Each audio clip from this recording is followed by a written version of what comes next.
Augmented reality offers new capabilities to workers to perform, update, or receive maintenance tasks. AR shows live information about maintenance tasks, actively working on equipment or inspecting it. To successfully deploy in the plant, AR requires advanced communication capabilities. AR is demanding on communication links. It requires high throughput for video and low latency to prevent lag and delay. Two of the latest technologies for wireless connectivity are Wi-Fi 6 and 5G. Both Wi-Fi 6 and 5G connectivity are available as standard features in mobile phones and other AR platforms. For the AR use case, Wi-Fi 6 and 5G can offer similar performance. The difference is that 5G usually operates in licensed spectrum, while Wi-Fi 6 resides in unlicensed spectrum. Wi-Fi 6 introduces new features to improve efficiency.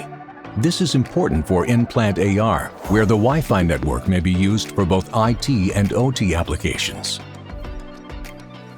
Wi-Fi 6 incorporates the latest security standard, WPA3, for critical in-plant operational networks.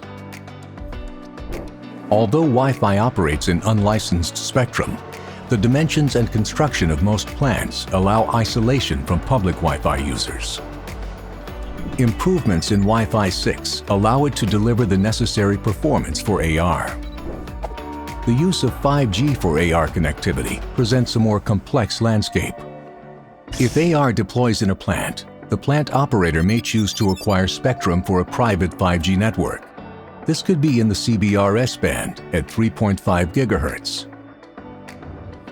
5G is widely available, primarily from commercial cellular operators. It's available in its highest performance within the millimeter wave spectrum. These bands are wider and support high data rates. However, the range is short and signals do not pass through walls or obstructions. Normally, commercial millimeter wave 5G deploys in densely populated areas. If it offered an attractive business opportunity, a cellular operator might consider installing millimeter wave microcell sites in a plant. Commercial 5G may also operate in lower frequency bands, such as 600 or 700 MHz, bands that provide long-distance coverage and better penetration from towers outside to devices inside the plant. Air transmissible frequencies may be usable from outdoor public cell towers. The downside of the lower bands is the smaller channel size limits performance. Data rates are often slightly higher than LTE. EPRI's In-Plant SIM for XR project integrates standards-based data modeling and enterprise architecture with advanced communication technology standards. The project demonstrates the value and applicability of portable wireless XR and enables cost savings in the digital workforce. For technical information, please see the associated technical report.